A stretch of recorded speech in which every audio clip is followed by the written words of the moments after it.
Hello everyone, in this video I will show you how to fix no notification sound on Edge 90 Fusion. Let's start the video. First of all, go to app library, scroll down and click on settings app.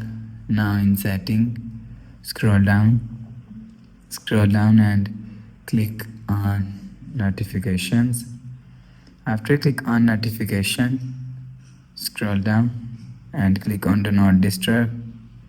After click on do not disturb, so turn off do not disturb mode. After turn off do not disturb, go back to home screen. You will see your problem is solved, but if it not solved, go to app library, scroll down and click on settings app. Now in setting, scroll down to and click on system and reset option. After click on reset option, so click on reset all settings. After click on reset all settings, go back to home screen. You will see your problem is solved. But if it's still not solved, go to app library, click on settings and search software update. You will check your software update is latest.